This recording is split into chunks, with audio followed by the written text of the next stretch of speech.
Okay, today's notes are on exponential functions. These are something that we saw before, like when we were doing rebound ratios and geometric sequences, we talked about geometric functions.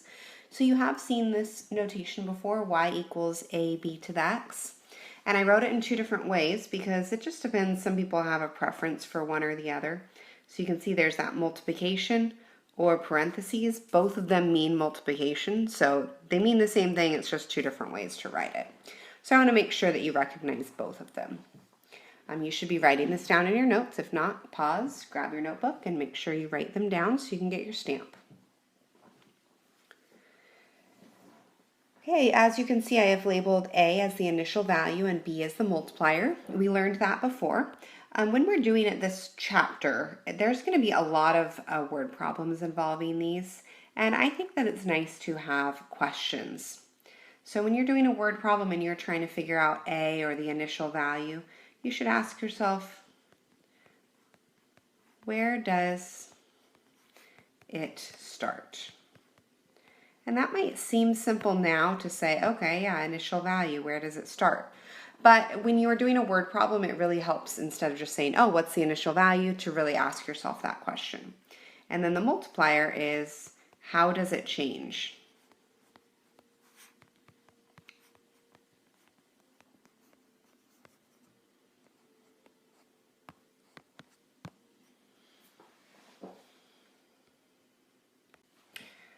All right, we are going to graph this exponential. The reason it's called exponential is because the x is in the exponent. So we want to make sure, the difference between y equals mx plus b, like 7x plus 2, that was a line, and that's what we've graphed before. The x is down, just sitting on the, the ground level, and so that is a linear equation. So we want to make sure we can recognize, okay, this is exponential because it has the x in the exponent. So to graph any graph, we can always go back to making a table. Okay, so I'm going to make a little sketch. It's okay that you're not on graph paper. You'll notice I am not either. And we really are just sketching this right now. So we are going to plug in a number. I'm going to plug in 0, and we'll plug in 1, 2. Those are both pretty easy to plug in. So I've got 2 times 3 to the 0. Okay, what is 3 to the 0 power? Well, it's 1. Anything to the 0 power is 1. 7 to the 0 power, 1. Negative 6 to the 0 power, 1. 7,423 to the 0 power is 1. Okay, it's a fact we need to remember about exponents. Anything to the 0 power is 1. So this becomes 2 times, oops, I just said anything to the 0 power is 1. There we go. 3 to the 0 is 1, so this is 2 times 1, which is 2. So on my graph, I'm going to graph the point 0, 2.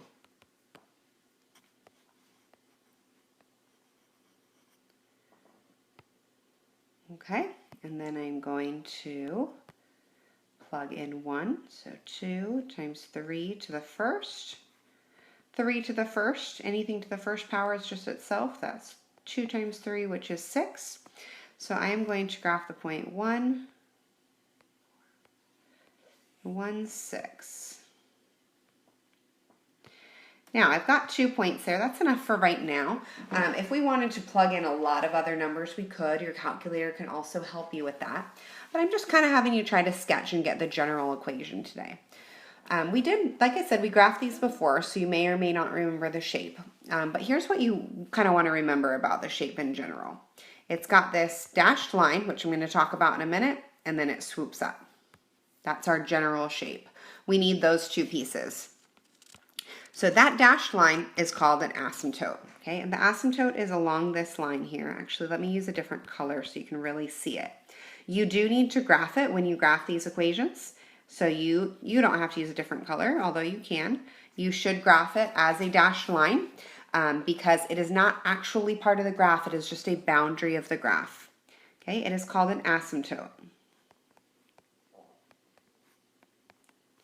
And an asymptote is an invisible boundary.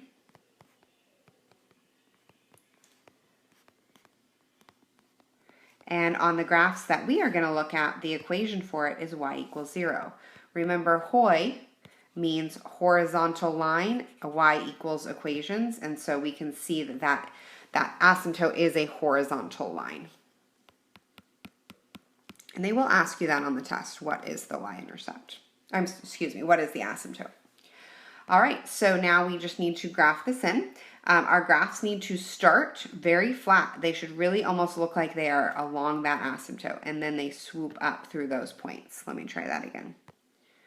Not very good on the iPad here. There we go. That looks better. Arrows on both ends. Okay, the y-intercept here is an important point that you will be asked about. That was at 0, 2. That was a point that we graphed. Okay, and this graph is growing. This is called exponential growth.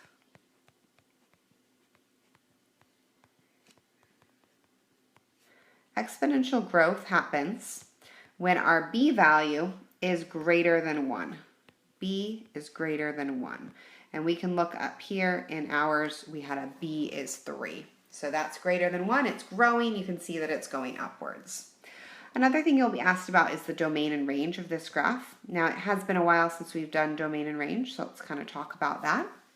Domain is how far left and right we go on a graph. So if I am going along this graph, walking along, here I am walking along this graph, I'm going more towards the left, okay, I can go all the way over to negative infinity. If I go to the right, here I am going, I'm going more to the right, I go to positive infinity. So that's an option. You can write negative infinity to positive infinity. We also learned that that was called all real numbers, so you can use that symbol. You can also just write all real numbers. Okay, those are all acceptable ways to write the domain. Okay, and then we've got our range. Range is our up and down. How low and how high does this graph go? So if you look at the graph, the lowest it goes is down to that asymptote. It cannot go any lower than the asymptote.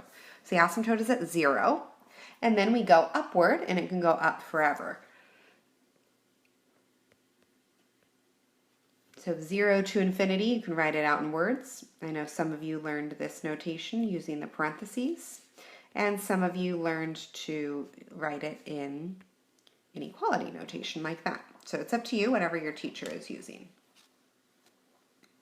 Okay, pause if you need to copy anything, or rewind if you need to look over anything before we move on to our next example. Okay, here's our last example. Okay, the first thing is we had talked about the b value. Okay, so let's look here at our b value. B is 1/2. Is that number greater than 1? Okay, no, it is not. So this is not growth. Okay, this is called exponential decay.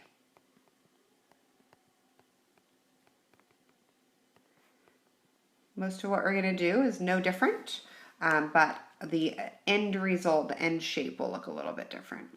So I'm going to get my graph ready. I'm going to make my x and y table, and I'm again going to plug in 0 and 1. So I'm going to plug in 4, 1/2 to the 0 power. Well, 1/2 to the 0 power is 1. Anything to the 0 power is 1. So I get 4 times 1, which is 4. So I'm going to go over to my graph. 0, 4 is a point on my graph. And I'm going to plug in 1. 1/2 to the 1 is 1/2. 4 times 1/2, that means 4 divided by 2, or half of 4, is 2. So on my graph, I'm going to graph the point 1, 2. And you can see my two points, they're decreasing. So that's what that matches with what we knew, which is that this is exponential decay. Okay, b is less than 1. I didn't write that over there. Let's add that. Where we wrote exponential decay, b is less than 1. All right, on our graph, as always, we have to have our asymptote, so I'm going to draw that in. Again, that was the equation y equals 0. And then the graph is going to look the same, it's just in the opposite direction. So we're starting higher, we're going to go through our 2 points, and then we're going to get flat at the end, whereas our other graph started flat and then swooped up. Our y-intercept is at 0, 4. Okay, again, pause if you need to. All right, I would like to make sure we make a connection here. Our y-intercept was 4. If you take a look at the equation, we see that 4 there.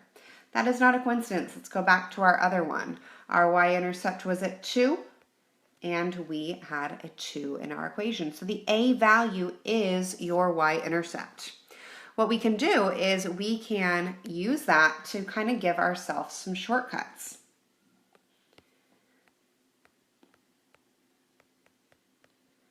Okay, if we know that growth, b is greater than 1, we have an asymptote and it grows. Decay, b is less than 1, we have an asymptote and it decreases. So we kind of just know those general shapes. So if I give y equals 8 times 3 to the x, and I want to make a quick sketch. By the way, you know, if you don't want to write this down, you don't have to. We'll get to doing more of these. The first thing I can do here is I can look at that a value and say, okay, that's my y-intercept. And then I know that I'm going to have an asymptote, because I always do. And then is this going to be growth or decay? 3 is greater than 1, so that is growth. So when I go to graph in, I have my asymptote, I have 1 point, and it can grow. There's a sketch of that graph. Okay, let's try another one. Y equals 3 times 2/5 to the x. Okay, well, I've got a y-intercept at 3. I am going to have an asymptote at 0, always. And I look at my b value, and this is going to decay. 2/5 is less than 1. So my sketch is going to start higher, go through that point, and get flat. Okay, so that's how we can kind of make shortcut graphs. Okay, rewind and watch any parts of the video you need to. Make sure your notes are complete for your stamp.